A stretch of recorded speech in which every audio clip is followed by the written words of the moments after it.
So, philosophical, are you thinking of kind of like making an introduction? I mean, you have the claim, so you can you can make the claim.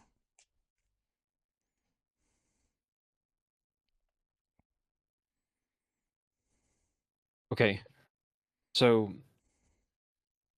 to begin explaining my point of view, Mm-hmm. I'd say begin by saying that it's obviously a controversial topic whether the properties most commonly attributed to God can coincide in a single entity. What we need is a model in which terms should be defined and interrelated.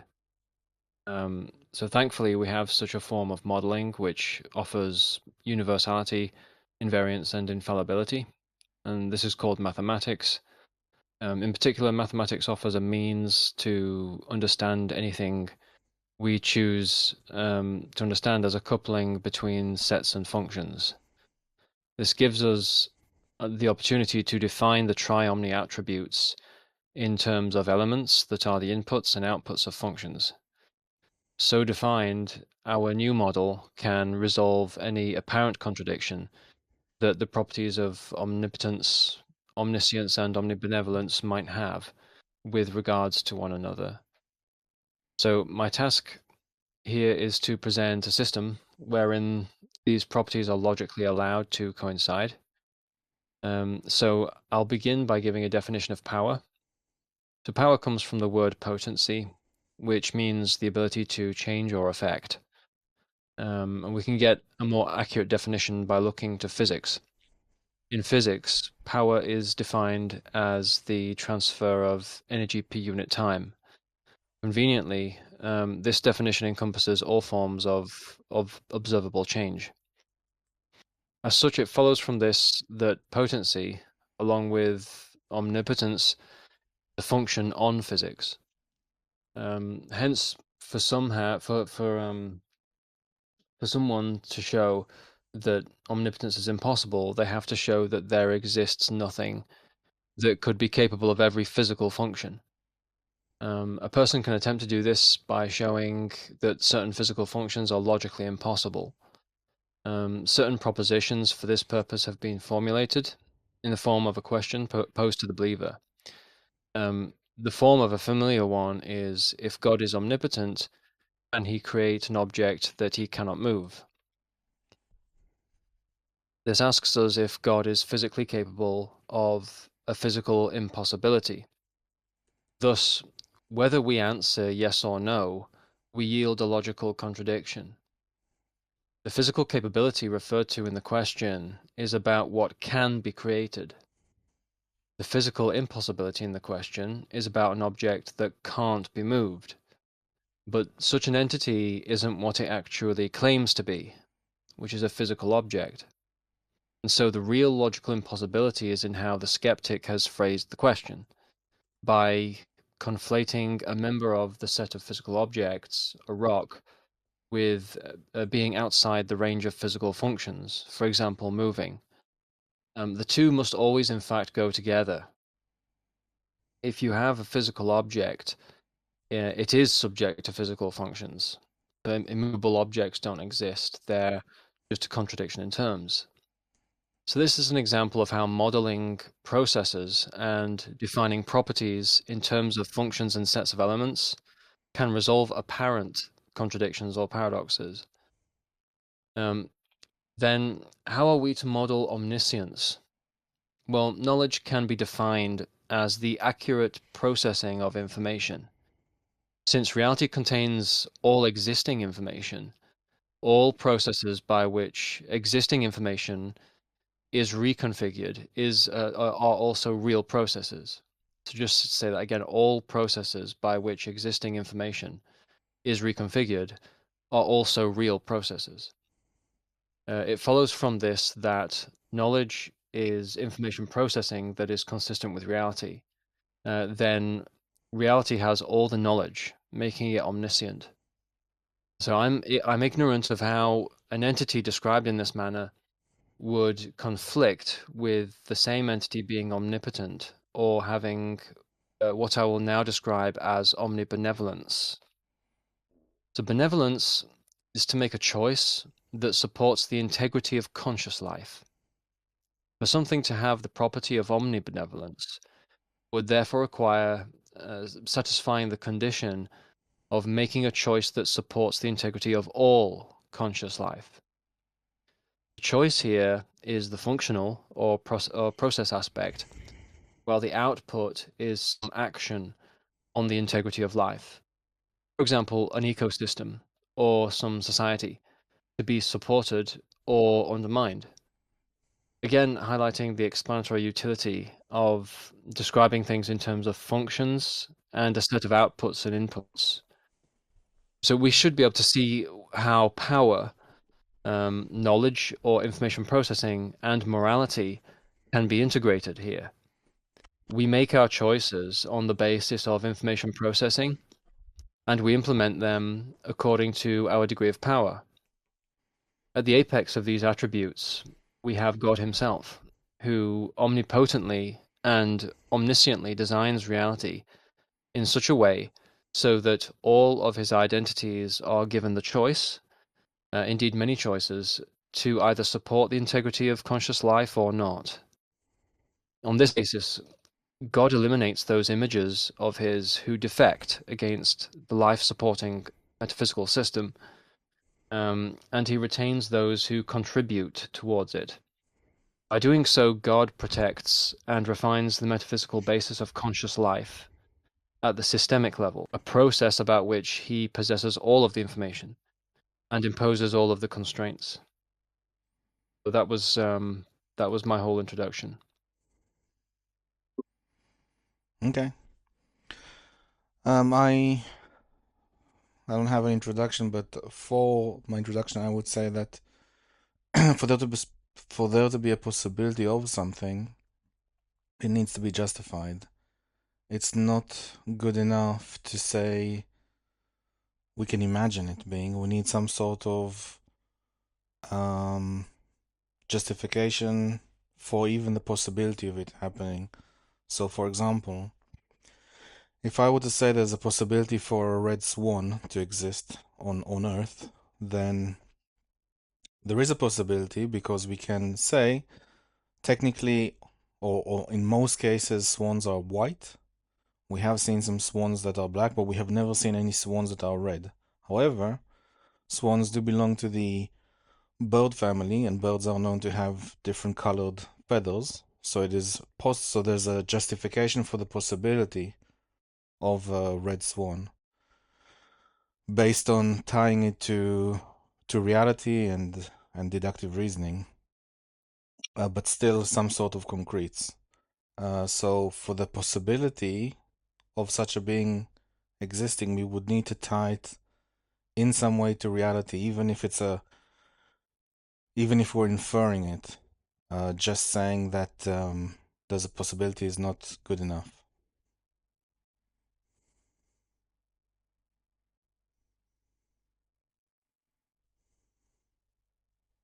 We can start the back and forth. Okay. Well, sure. I mean, what I'm presenting is not just the mere possibility, but what I'm claiming to show is that a description of reality as a whole, which is consistent and meets the observational data, um, is supplied by the model that I explained.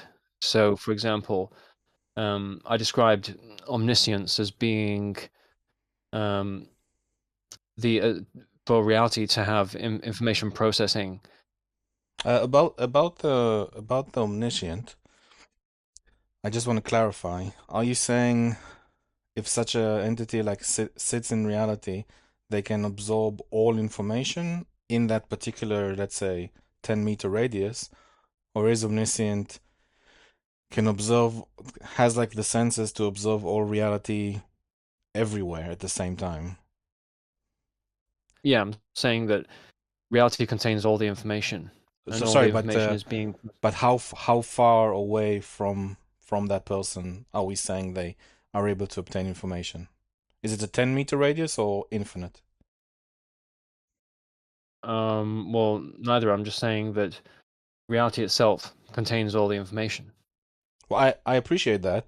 I'm just trying to gather how long distance does this entity have access to this data from reality? Yeah, yeah. So, information is in contact with reality. Yeah, But information everywhere at the same time? yeah. Okay, so I would need. So I mean, I'm. You could say, you could make the claim that, God is a being that has far more senses than we do. But the fact that they could extend infinitely anywhere, that's something you're gonna have to prove the possibility, justify the possibility of. Okay. Well, I mean, I don't purport that space is infinite. But what I'm saying is that in any information that exists, is accepted by reality in the computational sense, and Right, all of that information is being processed. information is from reality. Information is facts about reality. I accept that.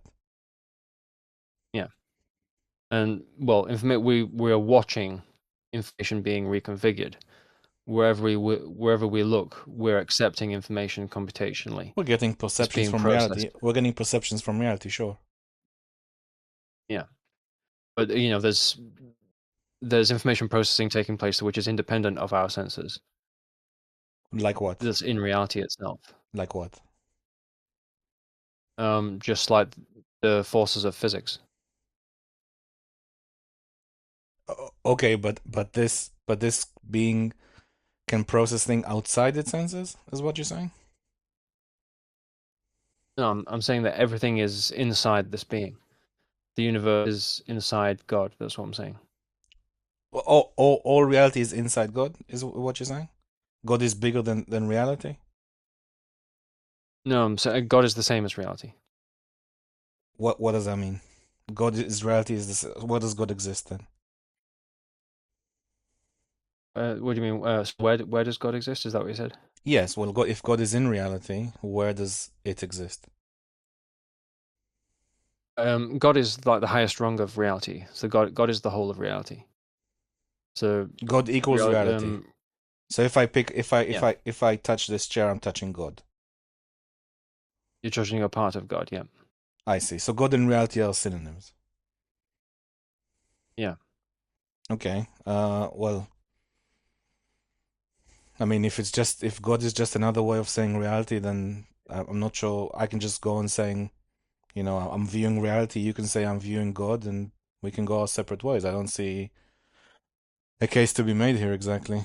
It's just another synonym for reality. There's nothing special about God that I can't say about reality. Well, the dispute is about omnipotence, omniscience, and omnibenevolence. Sorry. So So what I'm saying is, does God have intelligence? Is God have agency, doing stuff, has intelligence, has making changes to stuff? yeah, he's an information. He can absorb information, sure, but what does he do something with it? So I think you were cut off. Can you repeat that? I just said that God is an information processor. Okay, and what does he do with that? How does he act on that information? How does he act on that information? Well, there are lots of ways to describe that. So one generic way is just the forces of physics. So, So God is holding physics the consists forces of of this. physics. God is what? Do you say holding? Holding or like pulling the strings on, like it's like God is like in the center of everything, and like the strings that he's holding in his fingers, let's imagine, and those strings are tied to gravity, time, space, something like that.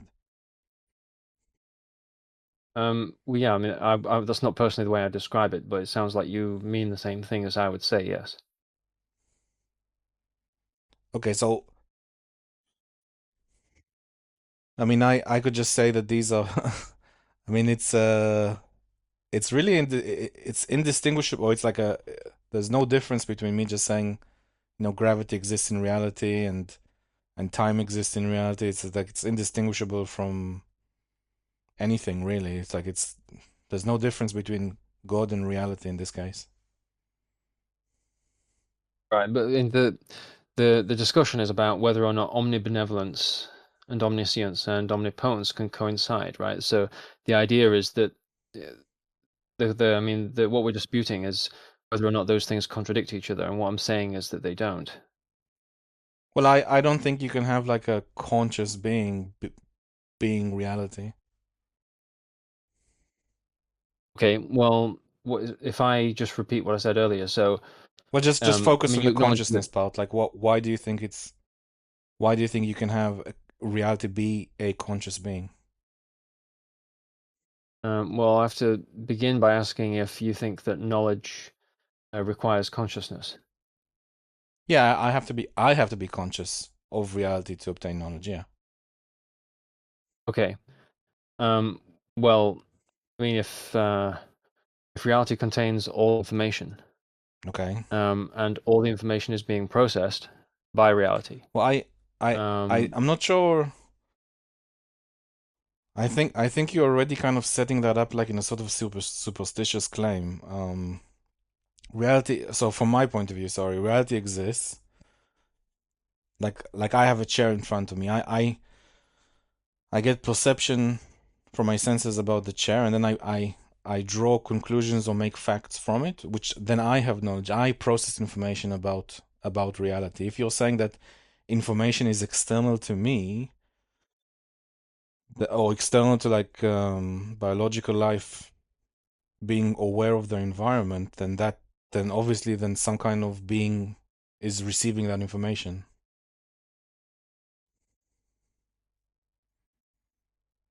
yeah. So what's the That I don't accept that what's the I disagreement? don't I don't accept that outside of biological life that are processing the reality around them, that there's information or knowledge just floating in space.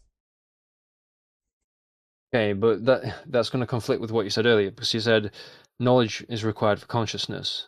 So, like, if I I if have I no, show I have independently, knowledge. I'm the one producing the knowledge. yeah, but I'm saying is knowledge in general dependent on consciousness in Well, general? I think you're making a metaphysical claim here. You're saying knowledge is outside all of us. Um, right, but I'm trying to ask you, is I asked you if knowledge is dependent on consciousness in general. Right, Well, so yes, if you try to something. just limit So things, if you're, I'll answer your question. So I'm conscious of reality, and then I see if I me being conscious of the reality around me, I get a fact from reality, and that is knowledge. So if you're saying something is omniscient and can see all of reality at the same time, and therefore knowledge is something floating around us, that's something else. but why would it be something else? You have to stick to what definitions are and what the logical relationships are between things. So you can't just be But arbitrary there and is say, no, well, but there is if it's no, outside. but there is no omniscient conscious that I'm aware of that you've demonstrated that holds that like is conscious of all reality at the same time and therefore Okay, generating so I knowledge. mean, okay, then I'll provide the explanation then. So, like, if reality contains all the information, and it seems like you agreed to this earlier, Well, but and if you also reality contains stuff and exist and things that exist. I don't know how you extract from that information without something doing the extracting and converting it into information.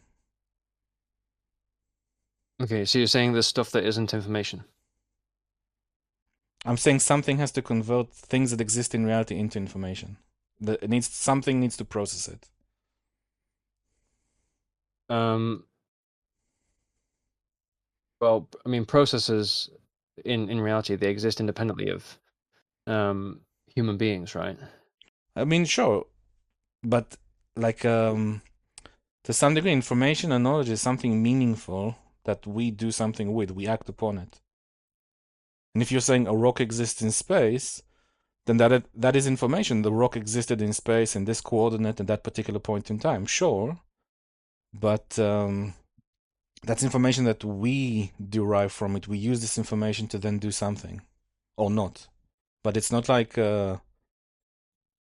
information. I don't know how else to say it. Not like information is floating around us. I mean, depends. Like external to those objects. The objects in reality are around us, but like the processing of information from those, that's something we have to consciously do. Information is typically defined as just something which can be distinguished, which is either true or false. Right, but it has to go. And that But doesn't. a conscious, some kind of conscious thing needs to process that to extract that information from the existent.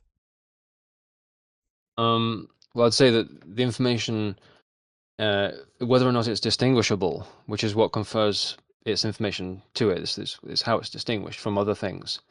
That's going to The be fact independent of. that's fine that it's that's perfectly fine that it can be distinguished from other things, but something has to do the distinguishing. Yeah, and if it can't be distinguished, then it just doesn't share a reality with the rest of us. I'm not sure if that's necessary. If I have the same exactly the same three chairs, like you can distinguish them that they're chairs, but they're all the same chair. They're all like the three of the same chair. They're not distinguishable as something else. They're all the same chairs. That might exist from information that does exist. So if you say that it can't be distinguished, well, then it's neither true nor false, and it doesn't have any real basis. So what I'm trying to say, I'm not following where this is going at all. I'm sorry. Can you start uh, over or something? yeah, so you want me to start over? No, no. Just in this example that you're doing with I'm not following how distinguishing uh or indistinguishable is not reality. I don't understand. Right. So what you were trying to say before is that knowledge requires a mind, and it was supposedly you're trying to say that there's stuff which might not be information. No, So I stuff that didn't. human beings can't see. I'm not. I don't know about that. I'm just saying that a mind needs to look at something existent, process it, and then that is the information. Be conscious of that existent, and that is information. It's not like information is Yeah, but external to that. well, that's what I disagree with, because in order for you to look at it and then process it, it has to be processable to your mind to begin with. It has to conform to the structure of your mind to start with. My mind can be conscious of stuff around me. That's what it does. That's what my senses do. Yeah, and for that to happen, the stuff that you're looking at has to actually be acceptable to your mind. To your No, mind, no, it has to conform it to the just has to structure. exist in reality. I disagree. Um, I those two things aren't separate on my view. Existing in reality means to be consist of information. So That's what I'm saying is the two things. are you making the claim that I need something external to my mind to make it intelligible? I'm saying that it needs to be information to be intelligible. I don't need I'm not picking up information from reality. I'm picking up reality and processing it. Right, but that's only possible because it is information to start with. I disagree. If it's not information, then it's not intelligible, and then your sensors can't detect it because it's not intelligible. My senses detect stuff in reality, and so do all living organisms. Because it is information to start with. No, because it exists in reality. For it's not. If I bump if I'm an amoeba and I bump into a rock, that's not that's nothing to do with it being information. I need to go around the rock to keep surviving. If I'm a human being and I see a rock, if it's not information, it's irrelevant. How can I say this? My senses will pick up the rock. It doesn't need to be information or not. If my senses don't pick up the rock, I'll fall over it and fall into a cliff and die. Um, right, but that just means that your mind. That's an example of your mind not being able to accept something else. Right. So my mind it's not an example of something that didn't exist. my mind is conscious of stuff in reality. There's a relationship between what my senses perceive and the reality around me. Right. But what I'm like again, You're my basically reaction. saying that consciousness does not exist. No, I'm not saying that at all. You're saying I'm saying that we cannot be conscious of stuff around us. no, that's the opposite of what I'm saying. I'm saying that something has to conform to the structure of information for it to be acceptable to your mind. Your amoeba example was something that the amoeba could not detect, which did exist. I'm not saying that we detect all information. I'm just saying that something has to be information to start with for us to No, for the amoeba did interact with that object, okay, so it was conscious of it. It just needed to go around it. right, It cannot not be conscious of it because that's what the function of consciousness is. yeah, But to process information. you're asserting that for some reason between our consciousness and reality there needs to be an intermediate step. Why? That's not that's not exactly what I'm saying. I'm saying that something has to conform to the structure of information for it to be acceptable to your mind. Sorry. So is that saying that God doesn't conform to the structure?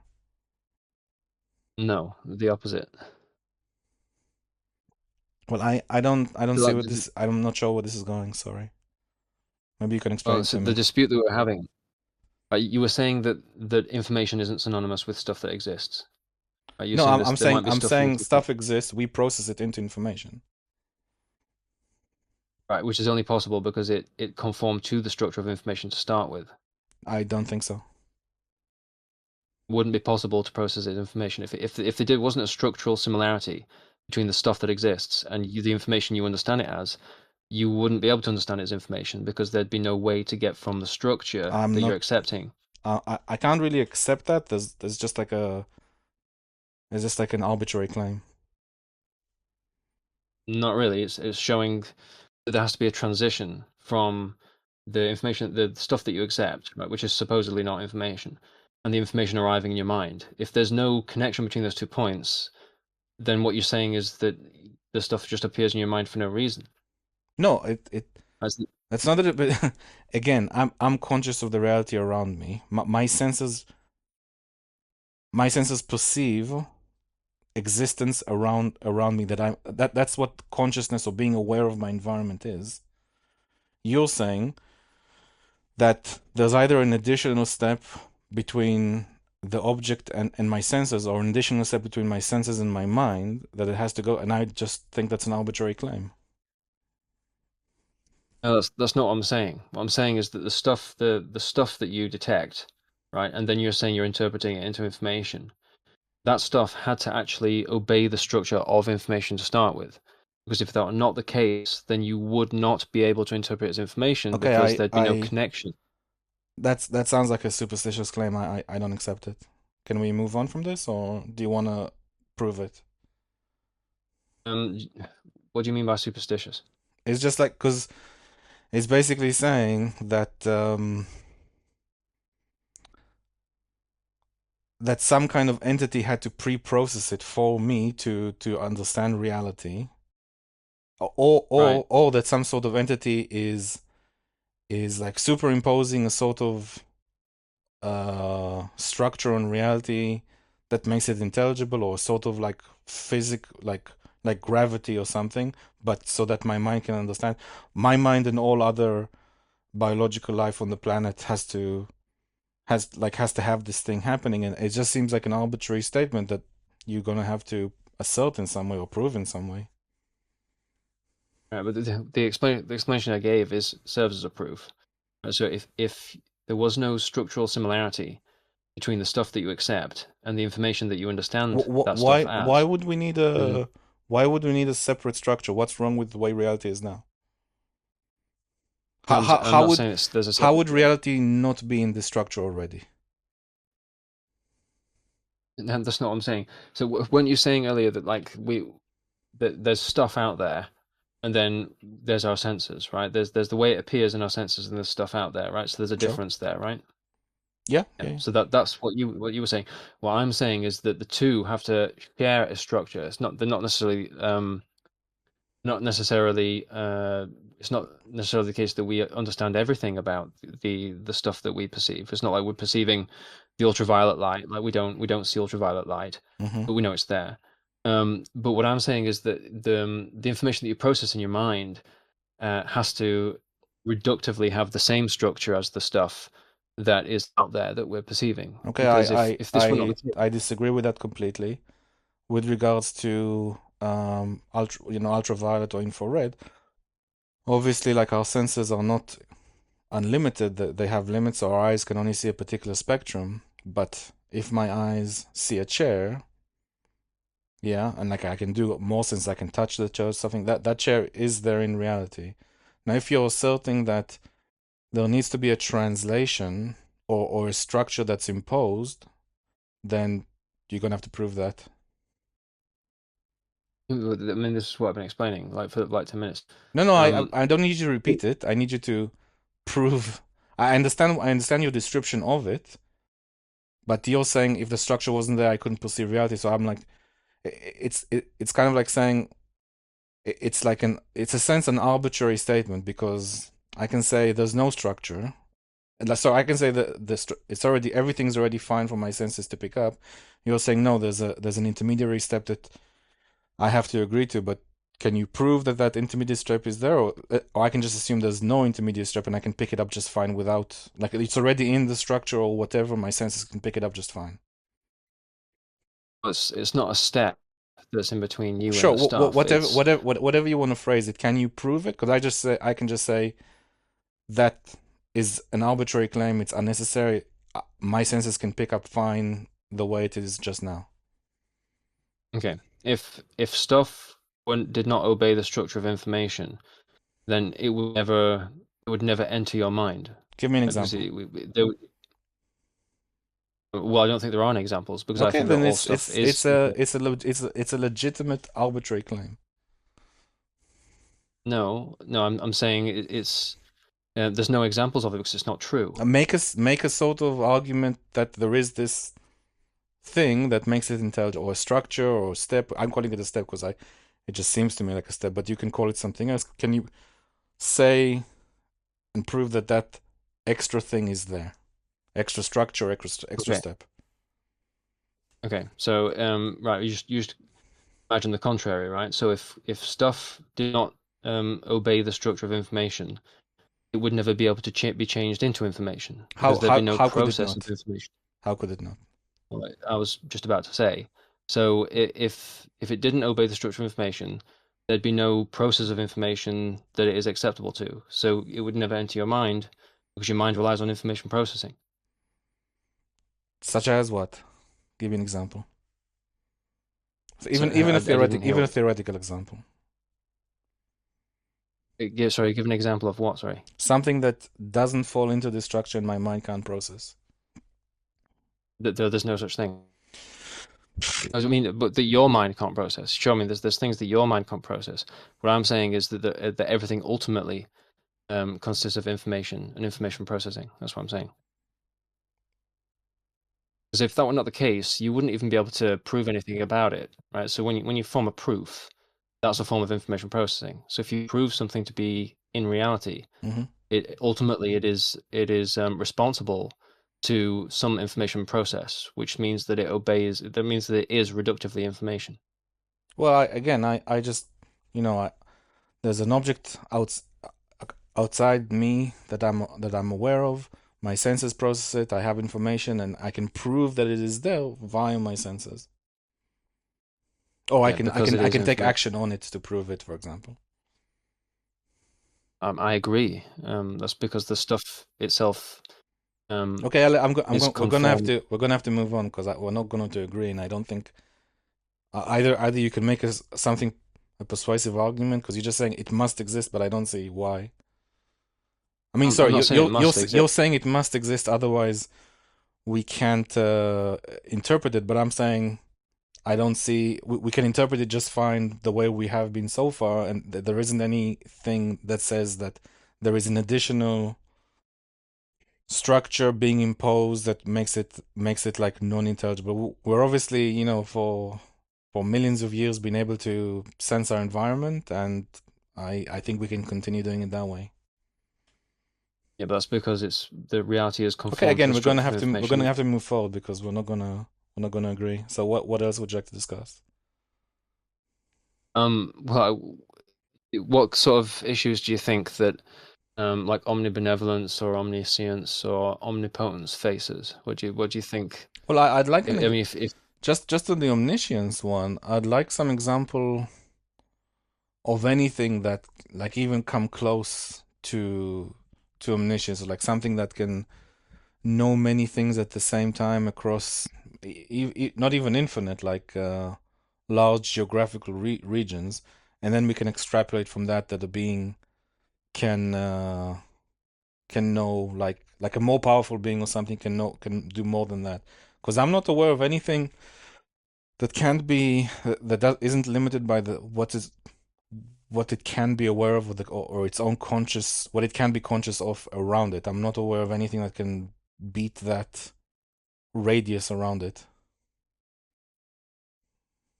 okay, I mean that's gonna just recreate the discussion that we just had though, because I'm just Well, gonna I'm gonna need an reality. example of something that can know many things at the same time over a not insignificant geographical area as an example.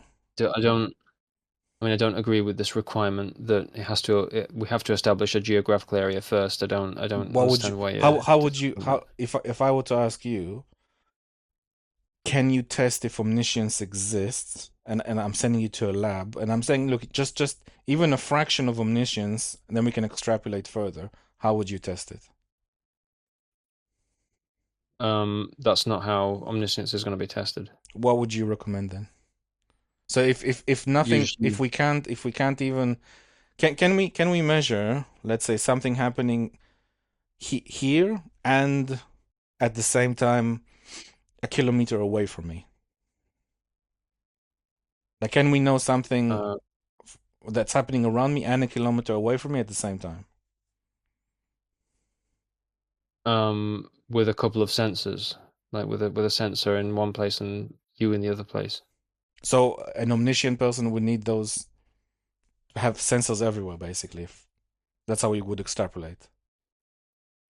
Yeah, reality is filled with objects, and the objects obey computational laws, so it's But but filled with you sensors. but you're saying that there needs to be some sort of sensory device. Well, it's just a sensory device external to me in this case, not even my own sense.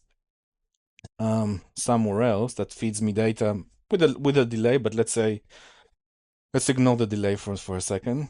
So such a being that's omniscient would have to have senses or sensors everywhere, like actual physical sensors, and Yeah, so like get yeah, them all at the same time, process them, which is not like that's several data centers worth of data processing. yeah. I mean, of course, I'm just gonna like say that um, the whole universe is just a part of God's identity. So he Well, I can he just he's just processing everything as how. can you point to well I you're making an assertion. I'm trying to help you by saying the requirement for omniscience is like 1/1000th, 1/1 millionth, omniscience. Just show me an example where you can have like semi micro omniscience, and then like we can extrapolate. And you're saying we need sensors, sorry, that feed us information, and that sensors are a physical thing, and we would need those everywhere. So if you extrapolate from that like a million times, you'd need a million more sensors everywhere. So obviously that you've kind of provided the first example. So your body or an electronic sensor is one example of something processing information on its Okay. own local scale. And then if you look at the whole universe, then that's everything processing Sorry, all the information in the universe altogether. is That's someone Do you joining guys have a us? moderator? No, we don't. I can't hear you. Oh, uh, I mean, I guess I can moderate for you guys if you want. You're free to listen. Okay. Sorry, could you repeat that So again, please? yeah, so you're asking me about how do we show a localized instance of knowledge or omniscience, Sure. and then how do we get to the actual attribute of omniscience itself? Well, I'll just say, going with the examples that you were giving. Obviously, you have sensors. Your body has sensors. You can have a little electronic sensor Mm-hmm. with you, and that's processing the information at your own local scale. But then the whole universe is filled with sensors and Oh, can you information point out processors, and altogether they omnis. where are these sensors in the universe? Give me just one example. Like look at a distant galaxy. The Okay. galaxy accepts information and gives out information. So it's an information processor and a sensor. Wait, but where is the where? In our localized example, we had a sensor, like an electronic device, let's say like a CCTV camera, somewhere else, and we're getting that information, let's say just say fast enough. We're getting that information, and we have omniscience where I am, and consciousness, somewhere else where the CCTV camera is pointed. The CCTV camera is still like a sensor. It's still a physical object. It's not just information floating in the universe. So you would have to have, so for an omniscient being, they would have to have like a either infinite or like many of these sensors. But you haven't pointed out to where those sensors are in the universe. You're just saying there's information there. No, I have. I said the universe accepts information and then it processes the information then it gives out. Sorry, I said the universe. I mean a galaxy, like any astronomical object that you can choose. It accepts information, then it processes the information, then it gives out its light cone or Where are whatever, the its information. sensors? Where are the sensors picking this up? It is a No, sensor. I know. Sorry, I know the universe itself gives off light. I appreciate. Where is the omniscient being's sensors? It's in the information processing. Uh, uh, and how, and where is it? Where are the sense perception existing? Okay, so sorry, Just in the universe. you're saying information can be processed without sense perception. I'm saying that sense perception is information processing. Where are the material objects doing the sense perceptions? I mean, like I said, you can choose an astronomical object, and when matter interacts with it or when energy interacts with it, that's information that the object is accepting, and then it reconfigures its state, and then it enters into the next state, and its next state, gives off a gravitational wave or a light wave, or exerts momentum against some nearby matter. That's information that it gives out. That's Right. So let the me information that it emits. let me try to see if I understand what you're saying. Is God, as an omniscient being, has like really large telescopes, right? And then you can pick up these informations from far away. No, God's in contact with everything. So Like he's God is all the particles locally of. in contact with everything. Yeah, because God has access to all the dust in the universe and all the rocks and everything.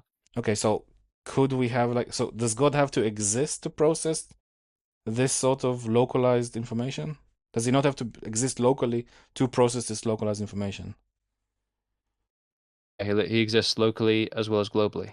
Okay, can we see an example of God existing locally? Can we materially see God? Yeah, just in any object that you look at. I don't see any sensors in the chair that I'm looking at. Yeah, but if you throw something at the chair, it's Yeah. gonna bounce off it and it's gonna make a noise. That's good. That's So if I slap the chair, an I'm slapping interaction. God. Yeah. If I hit the You chair, slap yourself, you're slapping God. if I hit the chair, I'm hitting God. Yeah, I mean, if you punch the air in front of you, you're hitting God. Okay, I'm gonna have to say that's again an arbitrary statement. You've been asking me all these questions, and I'm answering the questions. You're asking me for for some reason you're asking me for where the sensors are and where Yeah, you know the I'm trying to see. answering the questions. Right, I don't see an eye floating above me processing information, like, gaining information of what's happening in my room. I mean, lots of things process information aside from eyes, right? Dust processes information, Dust is not interacts with the conscious. world around it. Dust is not conscious. It's dead. Well, well, that's just presumption, right? This is just a presumption, right? Dust is alive? What I'm saying is, I mean, like I said earlier, so information processing Yeah. that is consistent with reality Yes, is but knowledge. You can define knowledge. right, but You can define knowledge as what would be the point of a rock information processing? processing What would that be is in alignment with reality. what would be the point of a rock processing information around it, assuming it even can? It has no Well, it does senses. because, It has no senses. It can't take any action. but again, that's presumption. What I'm trying to justify that to you, right? How is that? Like How? information process, Okay, sorry. Can like material interactions. Yeah. So yeah, material interactions are information. Yeah. So let me ask it in another way. You're just saying information is everything, but let me ask another way. You're saying dust can process information. I'm asserting, sorry, that only conscious beings, only living beings or conscious beings need to process information because they need to stay alive and take certain actions. A rock doesn't need to do that because it's not alive and it doesn't have any senses and it can't take any action. So what would be the point of a rock processing information around it? It can't do anything about it. I don't understand where you're setting the threshold for information processing because it seems I'm saying a arbitrary. rock cannot perceive its environment. It has no need to. And I've explained why But it it has no seems need like you're to. infusing. Okay, but it sounds like you're setting one standard for information processing for things that are biological and have a survival need, and Yeah.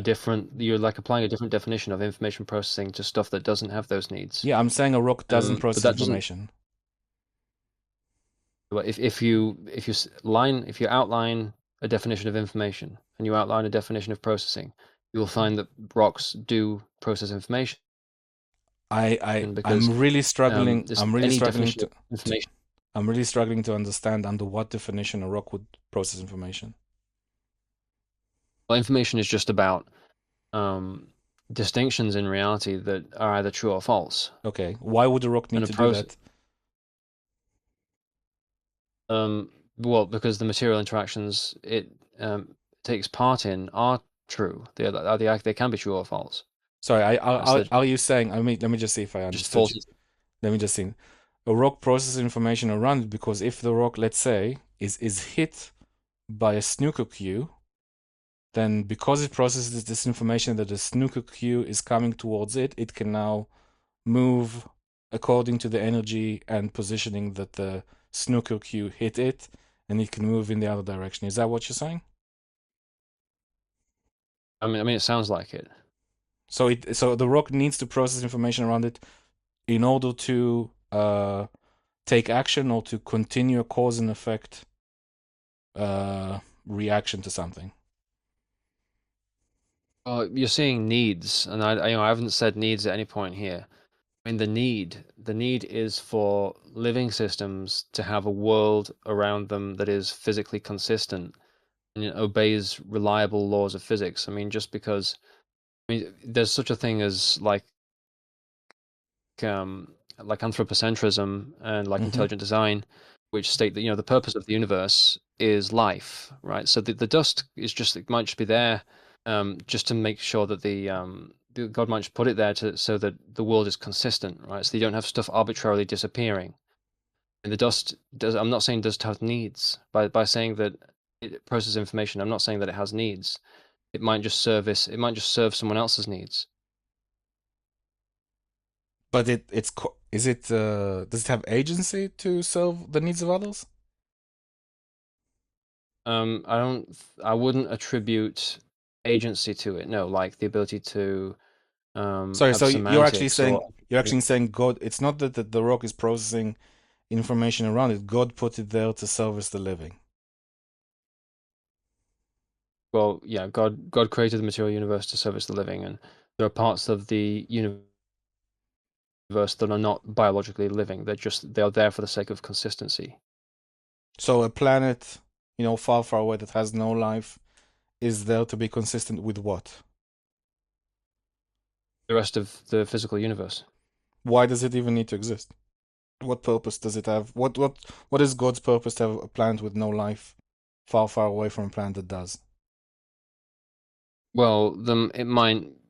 There's probably an open possibility for life to live there. It depends on the conditions. You'd have to say more about the conditions. So the planet exists in the hope that one day there'll be life on it. Well, I don't know about hope, but yes, I mean reality can't just start being arbitrary. It can't just start deleting stuff for no reason just because it's just wasting space. I mean, like God is very patient. There's no need to kind of I think just be arbitrary about didn't you things. just Just anthropomorphize God? That's saying it's patient. well, I mean, I believe in the heavenly virtues. I think that God does have virtues. Why would an omnibenevolent, omniscient, and omnipotent need to be patient? I'm not sure about need. I'm not saying it needs to be patient. I'm saying omnibenevolence is inclusive of being extremely patient. I see. So to be all good, they have to be patient. I mean, it's like saying to have white light, you need red light in it. It's like that. Well, not exactly. It's not like a physics question. It's more of a philosophical question, if anything. Okay, but I'm just saying that the relationship is the same. Okay, what if, so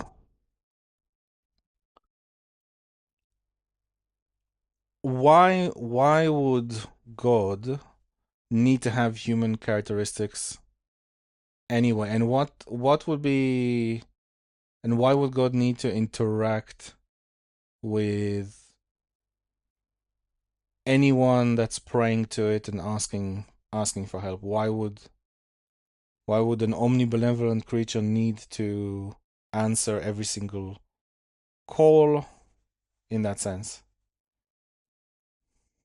Okay. Well, I don't agree with like the question. So I don't think that God needs those things. So we need things. We need air, obviously, to survive. We need water, Mm-hmm. but God doesn't have those needs.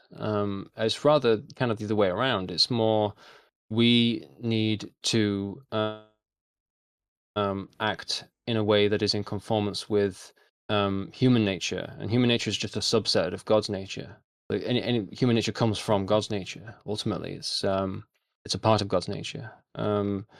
As for about the part about prayers, I mean, we're not really talking about the topic anymore, Okay. which is kind of what I want to talk Well, I about. just But want to understand um, I'm specifically pulling from omnibenevolence in this example. Well, that's the way okay, I see but it I mean, anyway. there's no Well, I okay, just let me but I let me mean, let me paint a picture, right? We have this being that's omnibenevolent, omniscient, omnipotent, like infinite power, infinite knowledge, infinite good, and there's some like sort of like not even an ant, like a microscopic being, like hundreds of millions of light years away, saying, "Please help me with my exam tomorrow." Why would God need to even intervene? well, I'm not sure that it does. I mean, like I said, I don't think God has needs. I Right. also If think that God God, if God has no needs, in the same way a rock has no needs, why would God take any action at all? um, I'm not sure. I'm not claiming that it Because would necessarily take action. I have needs. I need to do stuff just to stay alive. Like it's not difficult for me now, but every so often I need to eat, I need to drink, I need to fall asleep because I want to stay alive. God doesn't have those needs, so why would he take any action? I'm not sure that he would. I mean, God particularly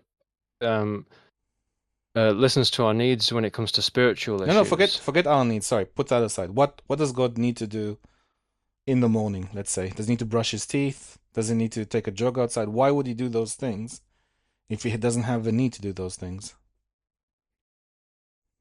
He or a wouldn't. purpose or I don't think something? he does. I don't think that God does brush his teeth, nor do I think he needs to. I'm giving an example. A rock has no purpose in and of itself. Like it doesn't need to take any action. It's dead. Okay, and in the same, Okay. let me do it in another way, right? So maybe I'm not explaining myself clearly. So this is like just a imaginary situation.